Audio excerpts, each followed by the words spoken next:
네, 마감 스포트 이어가겠습니다. 궁금한 시장이죠. 빠르게 두 분 만나 뵙고요. 이야기 나눠봅니다. 미래경제연구소 정태근 이사, 퍼스트프라임 리서치 이동근 대표 함께 하시죠.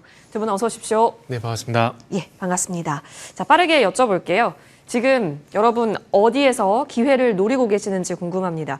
물론 이렇게 내릴 때는 현금 있으신 분들이 가장 부러워하게 되잖아요. 그렇다면 그 관점 하에서 지금은 어디가 가장 매력의 기회를 주고 있는 것인지, 혹시 그쪽이 카카오인지 얘기 나눠볼게요. 물론 거품이 꺼지는 거냐라고 적어놓기는 했는데 쉽사리 꺼질 것 같지는 않은 움직임을 보여줬거든요. 어떻게 보세요? 진짜 기술적으로 일단 1차 픽아웃이 어제 좀 찍혀진 건가 싶기는 하거든요. 지금 네. 조정세를 그러면 용인한다면 어디까지 왔을 때가 가장 예쁜 자리일 것인가에 대한 이야기를 하는 게 맞는지, 아니면 거품에 대한 이야기를 하는 게 맞는지 싶네요.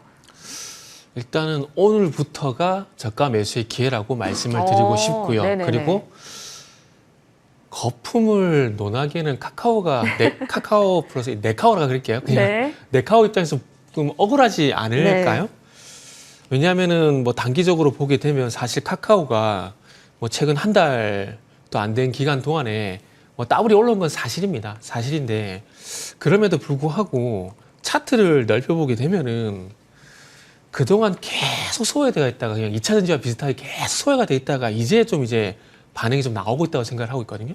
그래서 그런 관점에서 보게 되면은 뭐 거품이란 얘기를 하게 되면 네카오가 상당히 많이 좀 억울하지 않을까 하는 생각이 듭니다. 그리고 저는 개인적으로 이제 네카오 같은 경우는 2020년도에 이제 비대면 어떤 수혜로 부각이 되게 되면서 그 당시에 대장 역할, 그러니까 주도주 역할을 했었는데 그 이후에 좀 주가 조정이 상당히 많이 길게 왔었거든요. 예. 그러면서 서머린 AI라든지 그리고 잘 아시겠지만은 스테이블 코인이라든지 이쪽에 어떤 수혜가 예상이 되게 되면서 저는 개인적으로 주도주로 다시 한번 기환하지 않을까라는 생각을 하고 있습니다. 뭐 외국계 모 증권사의 리포트를 참고해봐도 지금 이제 네이버의 주요 인사들이 뭐 AI 정무수석이라든지 아니면은 중기부 장관이라든지 이런 그 발탁이 되게 되면서 수혜가 있을 거라고 얘기가 공견히 이제 리포트도 나오고 있더라고요. 그런 것뿐만 아니라 카카오를 예를 들더라도 아시겠지만 오픈 AI하고 한국형 슈퍼 AI 에이전트 플랫폼을 출시할 계획을 가지고 있고요. 그리고 카카오페이도 잘 아시겠지만 스테이블 코인 관련돼 가지고 이제 특허를 18건이나 이제 출원한 상황이거든요. 지금 정부에서 어쨌든 AI 그리고 스테이블 코인이 적극적으로 밀고 있는 상황 속에서 이 정책에 부합하는 어떤 그 방향성이 나오고 있다라는 것들이죠. 그 특히나 스테이블 코인 같은 경우는 카카오 네이버 페이도 뭐 지금 그 네이버에서는 스테이블 코인에 적합한 플랫폼이라는 얘기를 하고 있지만 네. 카카오도 마찬가지인 것이 카카오는 잘 아시겠지만 2014년 9월 달에 처음으로 간편결제 서비스를 도입을 했거든요. 그러면서 이제 간편결제 기반의 디지털 지갑을 보유하고 있는 상황들이고 기존의 QR이라든지 바코드 결제 시스템에 코인만 연동시키게 되면은 이게 또 코인을 유통을 하게 돼서 발생 수수료액이 또 발생이 될 수밖에 없거든요. 간편결제를 한 이유는 결국 이제 수수료 수익이잖아요. 그래서 그런 부분들을 감안해 보게 된다라면은 네카오는 어쨌든 정책의 수에 될 가능성이 상당히 높다고 봐집니다. 그렇게 본다라면은 네카오 같은 경우는 조정 시 저는 매수를 해야 된다고 생각을 하고 있고요. 이 조정이 오늘로 끝이 날까 아니면 좀 더 길어질까?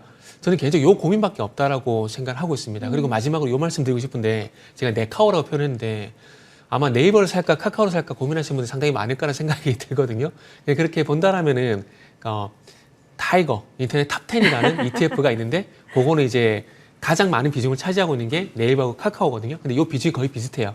그렇기 때문에 네이버, 카카오 이렇게 가실 분들 가셔도 되고 그게 아니라 뭘 살까 고민하신 분들은 타이거 인터넷 탑10도 대안이 될 수가 있으니까 이번 조정 때 한번 기회로 삼아 보셨으면 저는 좋겠습니다. 탑승 기회다. 저는 글쎄요. 여기서 조정이 좀 더 나왔으면 좋겠다는 생각을 하고 있거든요. 오히려요? 네. 왜냐하면은 조금 더 싸게 사는 게 목적이잖아요. 그렇기 때문에 저는 오늘을 포함해서 한 이틀에서 3일 정도 조정이 더 나오지 않을까? 뭐 그렇게 생각하고 있습니다. 여쭤봐야 될 것 같아요. 기술적 분석 바로 여쭤봐야 될 것 같고, 일단은 기회의 영역으로 분할 매수 시점에 돌입했다라는 관점으로 보이네요. 사실 여러분 아시겠지만 어제 한국은행이 스테이블 코인의 위험성에 대해서 좀 언급을 했습니다. 말이 스테이블이지 위험성이 있다. 안전하지 않을 수 있고 나중에 이것이 좀 문제가 불거진다면 코인런이 발생할 수 있다에 대한 얘기를 하셨기 때문에 시장 조정과 함께 맞물려서 가장 크게 낙폭이 나오고 있는 거잖아요. 그거는 예. 한국은행이 걱정할 수밖에 없는 것들이 예. 이게 통화량과도 직결되는 문제가 맞아요. 있잖아요. 예. 그럼 시중의 통화량을 조절하지 못하게 된다면 이게 인플레이션과 또 연결되는 문제들이 있거든요. 그렇게 본다면 한국 중앙은행 입장에서는 그런 것 당연히 그러니까 뭐 어떤 위기가 터졌을 때 당연히 뭐 중앙은행도 이게 통제가 안 되는 건 사실이지만 그럼에도 불구하고 우리가 알고 있는 시중 통화량 M2라는 개념을 봤을 때 스테이블 코인이 민간에서 반영이 되게 되면은 예. 당연히 걱정되는 부분도 그죠? 있기 때문에 한국은행에서는 당연히 할 수 있는 얘기라고 저는 봐요. 할 수 있는 얘기를 한 것이 빌미가 되었다. 네네. 그렇다면 지금은 매수에 가담할 수 있는 기회가 열렸다로 투자자는 생각해 볼 수 있을까요? 자, 그렇다면 이제 진입 시점에 대한 고민이 늘 문제인 건데, 대표님, 네. 이럴 때를 두고 우리가 분할 매수라고 얘기를 하는 건가요? 정확하죠. 사실 예. 이제 35,000원에서 71,600원까지 올랐단 말이에요, 단기적으로. 예. 뭐 앞서 이제 이사님 말씀해 주셨지만 이게 단기적으로 너무 급해요. 이제 급한 데 대한 지금은 약간의 브레이크의 국면이다라고 보시면 될 것 같고요. 저도 사실 카카오는 장기적으로 봤을 때 이런 얘기 드리면 좀 약간 또 굉장히 또 이 제 말을 절대 왜곡 해석하시면 안 되는데 예. 저는 10만 원 넘어가야 된다고 생각을 해요.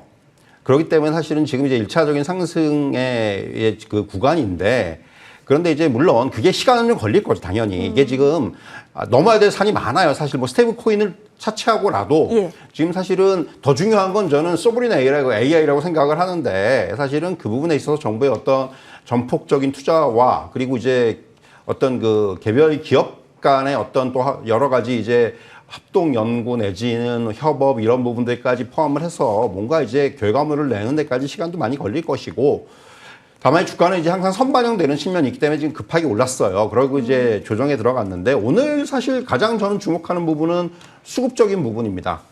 오늘 외국인은 매수를 하고 있는 걸로 제가 알고 있는데 예. 어쨌든 간에 이 조정이 나오지만은 외국인이 매수를 하고 있다는 부분에 좀 주목을 해야 된다고 생각을 하고요.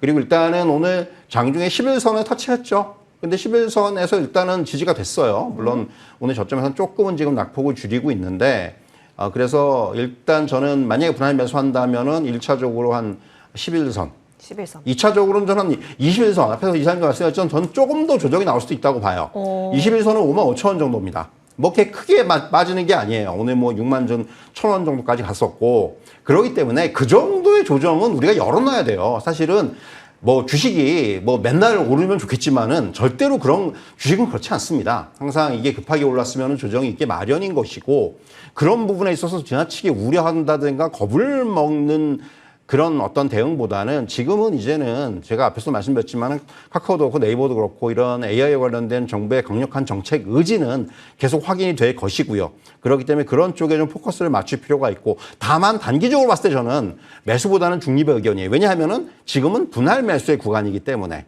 그러니까 좀 더 싸게 살 수 있으면 싸게 사는. 그래서 저는 뭐 지금 뭐 오늘 11선 또 이제 향후에 만약에 21선까지 한 21선 정도는 좀 지지한다고 할 거라고 보는데 일단 그런 전제 하에서의 어떤 접근이 필요하다. 이렇게 좀 정리해 드리겠습니다. 네.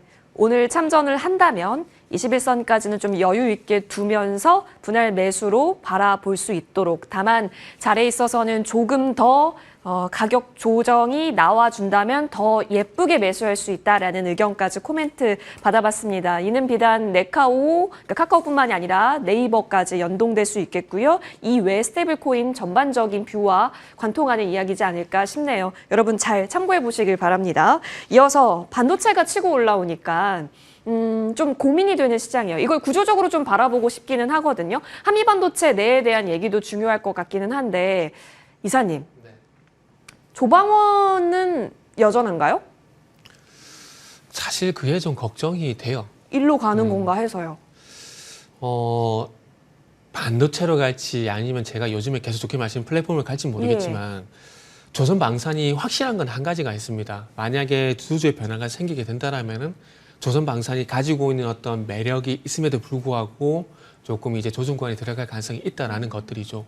왜 제가 그렇게 말씀을 드리냐면은 시장이 작년부터 올해까지 시장의 트렌드가 그렇게 진행이 되어 왔었습니다.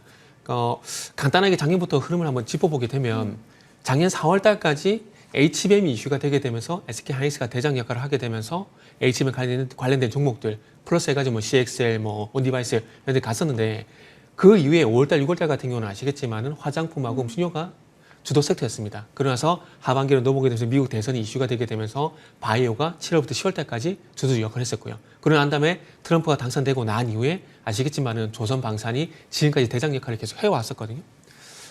생각보다 길었어요. 그러니까 바이오가 한 4개월 갔는데 지금 보시면 아시겠지만은 조선방산은 거의 뭐 8개월 정도 갔거든요. 네. 그러면 만약에 우리 또 새로운 정부가 들어오게 되고 그리고 이런 AI라든지 그리고 스테이블코인 이런 것들이 또 시장 그 증시의 어떤 화두가 되게 되면서 그쪽으로 만약에 자금이 쏠리게 된다라면은 그러니까 앞으로 요 섹터가 주도 섹터가 될 거라는 확신을 가지고 자금이 유입이 되게 된다라면은 상대적으로 높은 위치에 있는 조선방산 같은 경우는 사실 좀 부담이 되지 않을까요? 주식시장에서 항상 그 얘기 하잖아요. 가장 큰 리스크는 많이 올랐다. 그 얘기 많이 하잖아요.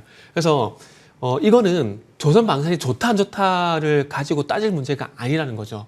단지 시장인근 계속해서 생물처럼 변화를 하기 때문에 그 변하는 구간들 속에서 조선방산이 주도섹터가 계속해서 갈 것인가 아니면 주도섹터가 바뀌게 되면서 쉬어갈 것인가 그런 문제도 별개라는 것들이죠. 그런데 저는 개인적으로 일단은 조방원 같은 경우는 원자력은 제외를 하고요. 조선방산 같은 경우는 저 개인적으로는 아마 반도체라든지 그리고 플랫폼이라든지 그러니까 2020년도에 보시면 아시겠지만 그때 당시 플랫폼하고 반도체 그리고 자동차가 대장주 역할을 했었잖아요. 만약 그런 식으로 흐름이 가게 된다라면은 아마 조선방산 같은 경우는 그런 연유로 해서 아마 조정이 좀 빌미가 되지 않을까라는 정도는 생각을 하고 있어요. 그래서 반도체로 가는가 네네. 이걸 좀 여쭤보고 싶었는데 그거와 별개로 가요. 반도체 그래요? 네, 갑니다. 간다고 저는 봐요. 왜냐하면은 이것도 말씀드리고 싶은 것들이 네. 자 지수가 어쨌든 3,000포인트까지 네. 왔습니다. 왔는데 우리가 냉정하게 한번 생각해 보게 된다라면 2,600포인트에서 지금 이제 3,000포인트까지 올 수 상승이 왔잖아요. 여기서 가장 핵심적인 역할은 섹터가 누굴까요? 반도체입니다. 외국인들이 반도체를 매수해주게 되면서 3,000포인트를 끌고 왔다라는 거예요. 근데 제가 이걸 왜 말씀드리냐면은 결국 시장 외국인들 보여줬다고 봐요. 반도체가 가야 지수가 갈 수 있다는 것도 보여줬다라는 거죠. 그리고 앞으로 3,000포인트를 넘어서 3,200이 됐던 3,300이 됐던 추가적인 상승으로 가기 위해서는 저는 단언컨대 시가총액 상위 종목들의 역할은 상당히 중요하다고 생각을 해요. 그렇게 본다라면 자동차가 될까, 반도체가 될까, 2차 전지가 될까 그런 후보군들이 떠올릴 수가 있는데 지금 상황에서는 반도체가 저는 개인적으로 이끌어줄 가능성이 상당히 저는 높다라고 생각을 합니다. 근데 한미 반도체에 있어서는 여태까지의 시선이 좀 바뀐 게 있으실까요? 죄송하지만 없어요. 원래 부정이셨거든요. 네네. 그럼 지금도 부정 스탠스시라는 거예요? 그렇죠. 지금 기술적인 부분은 이제 이동균 대표님께서 말씀하시겠지만 제가 보는 관점에서 이제 10만 원 넘은 시점에서는 이제는 보유자 영역이라고 저는 개인적으로 생각을 하고 있습니다. 근데 거기에 대한 이유는 그동안 좀 많이 말씀드렸고 그리고 지금 이제 마이크론이 했던 그 HBM 그 캐파가 늘어나는 부분들도 있고요. 그리고 중국 쪽에 오늘도 특징 뉴스에 나오겠지만 창신 메모리라든지 중국 쪽으로 이제 납부 좀 늘고 있다는 부분도 저도 알고 있습니다. 하지만 제가 가장 많이 실적 부분에서 가장 많이 신경을 쓰고 있는 부분은 어떤 부분이냐면은 2023년도에서 2024년도로 넘어오게 되면서 연간 기준으로 영업이익이 600% 이상 성장이 나왔거든요.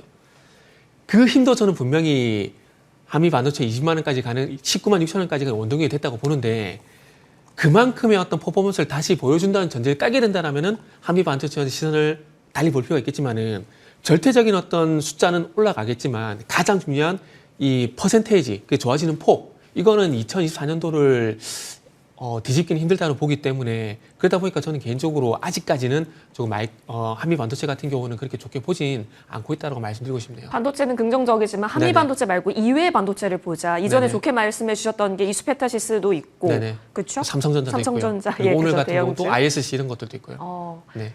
어제 좀 반응을 보였었던 반도체가 오히려 더 좋다라는 의미처럼 네네. 보여집니다. 한미 반도체 내에서는 부정 의견이신 것 같고 이동훈 대표님 얘기 들어봐야 될 것 같아요. 워낙 아이코닉한 종목입니다. SK하이닉스, TSMC 같이 손잡고 갔었던 종목인지라 오늘도 좀 반응이 있긴 한데요. 오늘 사실은 오늘 뭐 한미 반도체의 상승은 말씀하신 그런 그 어떤 라인으로 이어지는 상승이죠. 그러니까 엔비디아의 신고가, SK하이닉스 신고가, 한미 반도체 상승할 수밖에 없다. 저는 이렇게 좀 말씀드릴 수가 있을 것 같고, 그러니까 결국 오늘 한 가지 안타까운 거는 장중 고점에서 좀 밀려 윗꼬리가 달린다라는 부분, 이게 좀 안타까우니까 사실은 지금 이사님처럼 생각하시는 분들이 꽤 많아요, 사실은. 그러니까 저는 사실 조금의 룸은 좀 남아있다고 생각을 해요. 그래서 저는 오늘 긍정 의견을 드리는데 사실 조금의 룸이라는 게 제가 이전에도 한번 그런 말씀 드린 것 같은데 이번 상승이 아마도 1월 고점 부근까지는 가지 않겠느냐. 그건 오. 얼마냐? 12만 원대예요. 예, 예. 전 딱 목표가가 12만 원이에요, 지금. 더 이상을 보는 건 아니고요. 왜냐하면 저도 이사님 말씀에 어느 정도 동의를 하는 게 과거와 같은 폭발적인 어떤 그 이익의 증가라든가 이런 부분들이 힘들어요. 이게 엔비디아도 마찬가지거든요, 사실. 근데 엔비디아는 왜 그러냐? 엔비디아가 지금 고점을 뚫은 이유는 저는 HBM AI 시장이 생각보다 시장이 걱정하는 것만큼 그렇게 쪼그라들지도 않을 거고 계속 성장을 할 것 같아요. 이게 이제 어떻게 보면 요번 이제 마이크론의 실적 발표 또 이제 엔비디아의 최근 주가 흐름에서 그런 것들이 드러난 것이 아니냐. 그래서 SK하이닉스가 고점을 뚫은 거고 SK하이닉스 36만 원 얘기가 나오는 건 전부 다 모든 것들이 거기서 이제 시작되는 것이 아닌가 하는 생각이 들고요. 그런 논리로 저는 한미반도체도 여기서 좀 더 룸은 남아 있다. 다만 가장 중요한 건 이제 솔벤더가 아니라는 네네. 점 더 이상 이제 그게 중요하다고 생각을 하고 그래서 한미반도체 지금 부랴부랴 지금 클라이언트들을 늘리는 그런 작업도 오늘 뭐 중국 얘기도 나오고 있습니다만은 그런 것들이 나타나는 것이 아닌가. 그래서 지금 이제 저는 긍정으로 말씀을 드리는데 딱 목표가는 12만 원입니다. 만약에 그걸 뚫는다면 또 얘기가 달라지겠지만은 1차적으로는 12만 원을 저는 보고 지금은 갈 때다. 이런 말씀을 드릴 수가 있을 것 같습니다. 중요한 이야기예요. 그러니까 딱 그 전고까지는 목표로 잡아볼 수는 있다. 지금 유튜브 시청자님께서 그렇다면 하나 비전은요? 라는 질문을 달아주셨는데 이동훈 대표님 혹시 코멘트 있으실까요? 뭐 비슷한 얘기인데 사실 한화 비전은 아직까지 저는 검증해야 되는 부분들이 있다고 생각을 해서 네. 아직까지는 저는 한화 비전의 주가는 뭐 이런 얘기들은 그렇습니다만 50대 50이에요. 솔직히 말씀드리면. 그러니까 이게 뭐 물론 이제 한화비전이 주가가 올랐던 국면은 이제 이게 어쨌든 간에 지금까지 한미반도체로 갔던 것들이 이제 한화비전으로 일정 부분 올 것이고 이제 그런 얘기들이 있는데 앞으로 이제 검증해야 되는 부분들이 남아 있는 거죠. 벌써부터 이제 그런 얘기들이 좀 나오고 있지 않습니까? 뭐 이제 어떤 이 제품의 어떤 퀄리티라든가 이런 부분에 있어서 뭐 양산이라든가 이런 부분에 있어서 과연 가능하겠느냐라는 지금 물음표들이 찍혀 있단 말이에요. 그 물음표를 느낌표로 만들어줘야 됩니다. 네. 지금은 아직까지 물음표인 상황에서 그 물음표에 대한 기대감 가지고 지금의 주가는 움직이고 있다고 생각을 해요. 그렇기 때문에 이제 그 부분이 만약에 해결된다면 하나비전도 저는 뭐 충분히 뭐 긍정적으로 봐도 되지 않겠나 이런 말씀을 드릴 수가 있겠습니다. 좋습니다. 한미반도체 좀 의견이 있죠. 근데 제한적이다라는 움직임으로 보셨고 그렇다면 더 폭발적인 반도체는 다른 종목에서 기회를 찾아봐야 하는 걸까에 대해서 여러분 고민해 보시면 좋겠습니다. 두산 에너빌리티 바로 넘어가죠. 너무 궁금해요. 정태근 이사님. 네. 강해요. 그죠? 이거는 가겠다라는 건가요?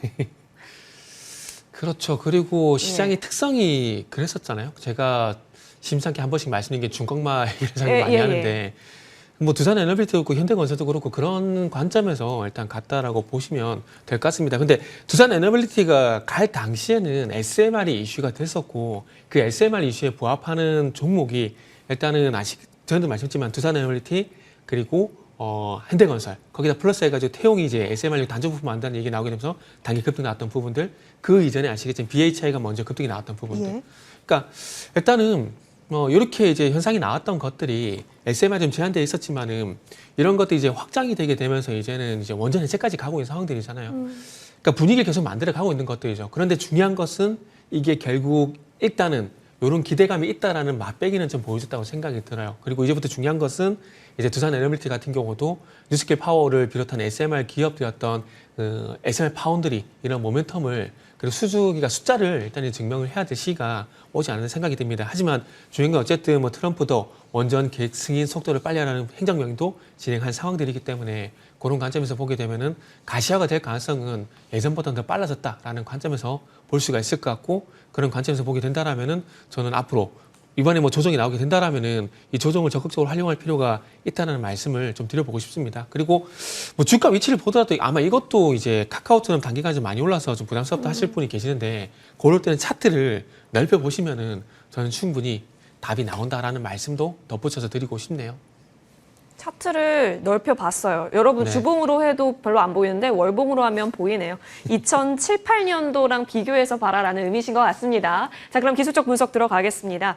지금도 멀리 보면은 이제 막 고개 들고 허리도 아직 안 핀 것처럼 보여지는데 월봉상. 사실 제가 아까 이거를 예. 좀 어떻게 봐야 되나니까 사실 음봉이 났을 때는 예. 조금 분위기가 지금 양봉이 나면서 차트 해석이 약간 달라질 수가 있게 생긴 거죠. 만약에 지금 제가 뭐 이 자료를 보면서 계속해서 차트를 봤을 때는 음봉이 날 것 같았죠. 네네. 그러니까 지금 오후장에 어떻게 보면 두산에너비티가 지금 반등의 지금 모습을 보이고 그쵸? 있는 거거든요. 예. 그러니까 오늘의 이 신호들이 좀 중요해요. 만약에 오늘 음봉이 났으면은 조정이 조금 더 깊어질 수가 있습니다. 한 21선 정도까지 이제 그렇게 열어놔야 돼요. 근데 이제 오늘 양봉으로 지금 돌리고 있고요. 그 낙폭을 좀 줄이고 있는 상황이기 때문에 이렇게 되면은 뭐 조정이 이렇게 뭐 생각보다 깊어지지 않을 수도 있겠다는 생각이 들어요. 그래서 사실은 이게 오늘 굉장히 좀 중요한 자리라고 보여지고 뭐 지금 저는 사실 원전주 같은 경우는 이제 뭐 아시겠지만 이제 고리 뭐 1기, 1호기 해체 승인 이슈 이 부분은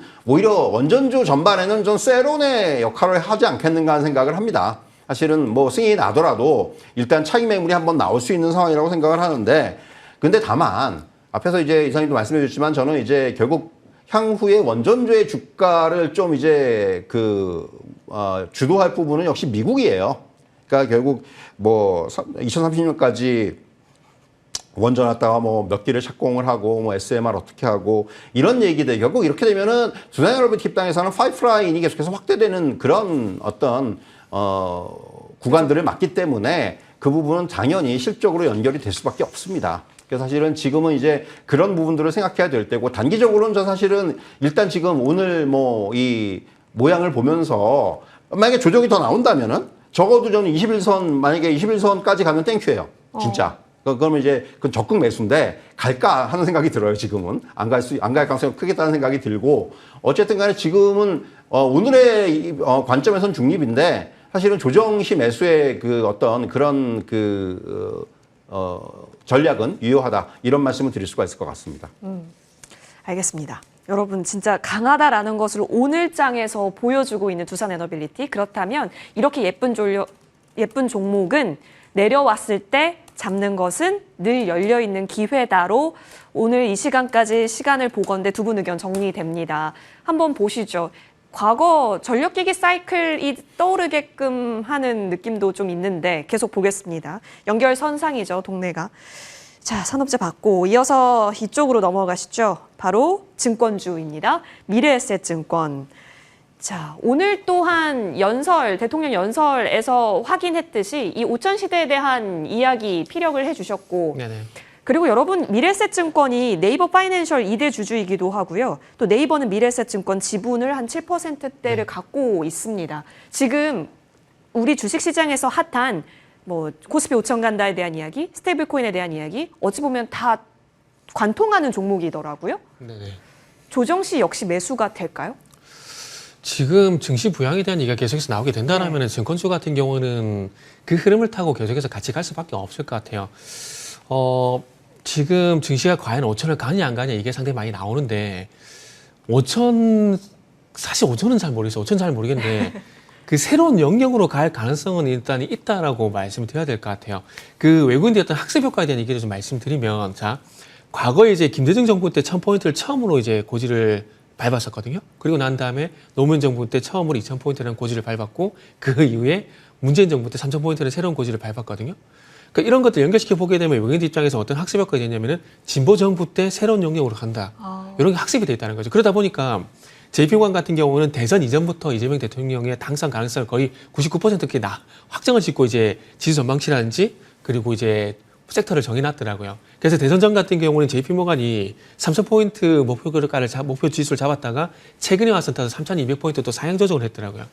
근데 이런 것들 왜 말씀드리냐면은 결국 증권주 같은 경우는 수수료 얘기를 안 드릴 수가 없을 것 같습니다. 일단은 최근에 3,000포인트를 돌파를 하게 되면서 24일인가요? 증시 대금이 40조가 넘었다는 뉴스가 나왔더라고요. 결국 이런 것도 증권주에 도움이 되지 않을까요? 그죠? 도움이 되고 그리고 이제 7월 초에 상법 개정안 또 단독 처리에 대한 얘기가 나오고 있던데 어쨌든 단독 처리가 됐던 합의가 돼서 처리가 되던 통과가 되게 되면은 이 상법 개정안의 핵심은 저는 그거 생각합니다. 주주 환원체. 예. 그러니까 뭐 자사주 소각이라든지 배당 세제 개편이라든지 이런 부분을 볼 수가 있는데 그런 부분을 감안해 보더라도 미래에셋증권은 부합이 저는 될 거라고 봐요. 왜냐하면 자사주를 22%가량 보유를 하고 있는 상황들이거든요. 그러면 시형증권도 지금 50% 보유를 하고 있는데 자사주 소각보다는 배당을 늘리겠다는 얘기를 현재 하고 있는 상황입니다. 자사 소각을 아예 안 할 겁니다. 일단 자사 소각 비중보다는 배당을 늘리겠다는 거죠. 왜? 배당사항 35% 이상이 되게 되면은 아시겠지만은 배당소득 분리과세 대리가 현재 나오고 있는 상황들이거든요. 그래서 그런 관점에서 보게 된다라면 전통적으로 금융뿐만 아니라 증권주 같은 경우도 배당을 많이 하는 섹터잖아요. 그래서 그런 관점에서 보게 된다라면은 아마 외국인의 어떤 매력도 외국인이 바라봤을 때 그만큼 매력도가 높다라는 관점에서 해석해 보게 된다라면은 아마 쉬어가는 구간이 있다라고 하더라도 증권주 같은 경우는 이 상법 개정안에 부합하는 종목들 같은 경우는 그럼에도 불구하고 갈 가능성은 저는 높다라고 생각을 하고 있습니다. 방향은 윗방향으로 그려볼 네네. 수 있겠다. 알겠습니다. 그러면은 미래에셋증권 긍정 의견 주셨다라고 보여지는데 지금 이렇게 증권주가 간다라는 것은 증권주를 하지 않아도 다른 끌어주는 종목이 있다라는 의미이기도 하기 때문에 우선순위에 있어서 너무 고민이 되실 것 같기는 하거든요. 그러면 지금 위치에서 들어갈 수 있는가, 진입에 대한 여부를 이동훈 대표님 한번 잡아주시면 좋을 것 같은데 이 종목도 마찬가지예요. 11선 만들고 지금 5일선에 올려와 있습니다. 예쁜 조정인가요? 근데 기술적으로 봤을 때 미래에셋증권은 한 가지 6월 23일 날 네. 고점의 시그널이 너무 강하게 나타났어요. 왜 저기 보시죠. 25,350원은 찍어버리고 거기서 저게 난 아침에 저게 거의 상한가에 간 거였어요, 사실은. 그래서 이게 뭐지 했거든요. 근데 이제 저게 사실은 물론 이제 저거 갖다가 바로 돌파를 해주면 좋아요. 며칠 내로. 근데 지금 제가 보기엔 지금 돌파가 쉽지가 않아 보입니다. 일단 단기적으로 봤을 때는. 단기적으로 오히려 조금 옆으로 횡보를 하거나 계속해서 지지선을 좀 확인하는 그런 구간이 기술적으로는 필요할 것 같아요. 일단 저기서 또 거래도 많이 터졌기 때문에 더군다나 이제 그런 부분들 우리가 좀 생각을 해야 될 것 같고, 그러니까 주가는 뭐 계속해서 좀 올라온 측면이 있고, 근데 뭐 다른 증권주와 대비해서 미래에셋이 이렇게 많이 오른 건 아닙니다, 사실은. 그렇기 때문에 이제 그런 부분들은 우리가 좀 더 염두에 둘 필요가 있을 것 같고, 사실 여러 가지 보면은 지금 미래에셋증권의 수급을 보시면은 기관의 수급이 사실은 주가의 상승에 좀 공헌을 많이 했거든요. 그래서 기관의 수급이 어떻게 변화할 것인지를 좀 체크할 필요가 있다고 저는 생각을 해요. 그래서 그런 부분들을 확인할 필요가 있다고 생각을 하고, 사실은 뭐 이것도 마찬가지로 저는 사실 오늘은 사실 기술적인 종목들의 기술적인 네. 분석들은 철저하게 좀 이평선에 좀 입각한, 사실 제가 잘 이러질 않는데 오늘은 약간 좀 그렇게 될 수밖에 없어요. 예. 지금 이평선을 좀 확인하고 가야 되는 그런 위치에 와 있는 종목들이 많기 때문에, 그래서 미래에셋도 마찬가지로 지금 보면은 일단 오늘은 11선에서 지지하면서 5일선 위로 올라앉았거든요. 그래서 이 부분 이게 조정이 어느 정도까지 이제 나타나느냐의 어떤 그 부분을 좀 확인하면서 우리가 대응할 필요가 있지 않나, 좀 이렇게 말씀드릴 수가 있을 것 같습니다. 섣불리 접근하는 것에 있어서는 일단은 좀 관망의 스탠스를 취하면서 보자 의견 주셨고, 지금 요즘 같은 시장, 특히 오늘 같은 경우는 혼재되어 있잖아요. 들어주는 그 주도 수급이요. 그러다 보니까 일단 이평선 중심으로 바라보고는 있는데 거리를 조금 두고 천천히 보자라는 의견으로 정리되겠습니다. 자, 그래서일까요? 오늘 좀 수급이 안도하고 들어온 쪽은 2차 전지단이었습니다. 근데 그 2차 전지 중에서도요, 미국에서 답안지? 아니면 뭐 가이드를 보여줬었던 퀀텀스케이프의 영향권 내에서 전고체주라든지 나트륨 배터리 쪽이 오늘 좀 화들짝 놀라면서 흐름 보여줬죠. 계속 시선을 둘 법 할까요? 이게 지수가 옆으로 간다거나 쉬어갈 때는 이제 이쪽으로 오세요라는 손짓이에요? 글쎄요. 사실 최근에 올해부터라고 좀 말씀드려야 될 것 같은데 2차 전지를 바라보게 되면은 고민이 상당히 많이 돼요. 네. 왜냐하면은 이쯤 되면은 사실 이제 나쁘지 않다라는 얘기가 나올 법도 한데 그런 얘기가 지금 전혀 나오지가 않고 있거든요. 그러면서 뭐 개별 종목들 같은 경우 단기적 반응이 나오고 이렇게 하다 보니까 이제는 가나 이런 희망 고민을 상당히 많이 하고 있는데, 일단 저 개인적으로는 일단 결론부터 말씀을 드리면 일단은 관망 중립 관점에서 일단 말씀을 일단 드리고 싶고, 왜냐하면은 사실 2023년도 이후부터 가격 중 상당히 너무 많이 나왔어요. 그래서 여기서 더 빠진다라기보다는 아마 여기서 더 빠지기보다는 좀 더 행보를 하지 않을까라는 생각이 들어서 중립이고, 그리고 이제 여기서 바로 이제 상승으로 가기도 쉽지 않다라는 생각이 들다 보니까 중립을 봐야 될 것 같아요. 결국 캐즘 이 얘기를 또 드려야 될 것 같은데, 이게 결국 수요와 연결이 되는 거잖아요. 예. 판매량이 늘어나거나 아니면 판매차가 확대가 된다라면은 다 해결이 될 문제거든요. 이게 같은 말 같지만 좀 달라요. 판매량은 전기차에 좀 제한이 되는 상황이잖아요. 그러면서 우리나라 같은 경우는 중국 업체를 제외를 하고 테슬라하고 뭐 현대차란지 그리고 이제 해외 완성차 기업들을 바라보고 있는 상황되지 않습니까? 그런데 작년 기준으로 봤을 때 전기차 판매량이 1,700만 대인데 거기서 중국업체가 1,100만 대예요. 그러면은 중국 업체를 뒤집을 만큼 다른 업체들, 테슬라 포함한 다른 업체들이 이제 판매량이 늘리게 된다라면은 자연스럽게 캐즘 문제는 저는 해결이 된다고 봅니다. 그러나 지금은 그럴 수 있는 상황이 아니기 때문에 부정적으로 말씀드릴 수밖에 없고요. 판매처인데 요거는 그러니까 방금 말씀드렸듯이 전기차에 너무나 지금 제한이 되어 있다는 겁니다.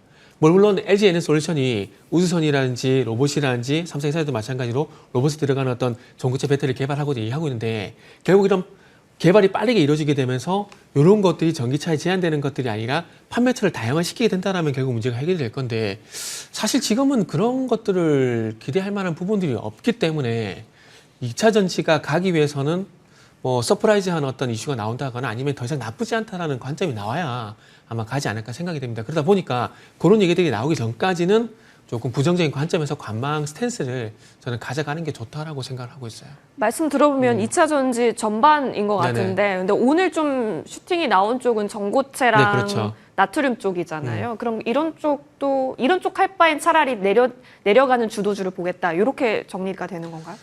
네, 확률적으로 봤을 때는 그쪽이 좀 더 확률이 높지 않을까요? 예. 지금 2차 전지 내에서 종목들이 안 가는 건 아닙니다. 나인테크라는 종목도 가고요. 그리고 예. 오늘 아시겠지만 자일 같은 경우 상가에 갔어요.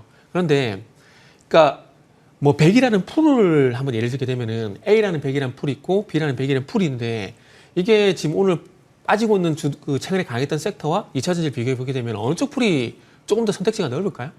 제가 봤을 때 2차 전지보다는 지금 많이 빠지고 있는 풀이 더 낫다라는 거죠.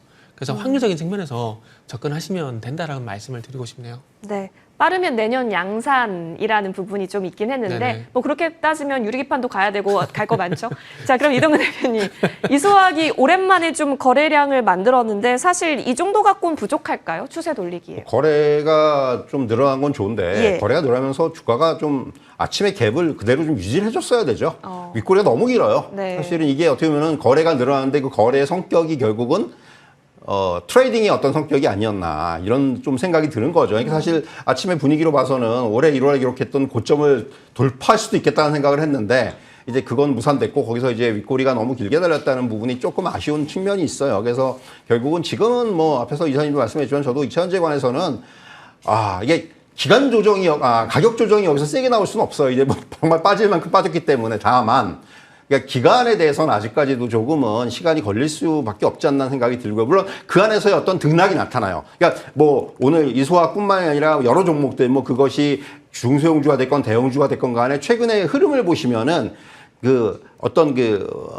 저점과 고점의 어떤 흐름들, 그러니까 그 안에서 매매를 할 수 있는 공간들이 계속 나오고 있어요. 근데 그거를 정말 잘 이용하시는 분들은 상관이 없는데 결국은 지금은 철저하게 좀 트레이딩의 관점에서만 우리가 접근할 필요가 있지 않나.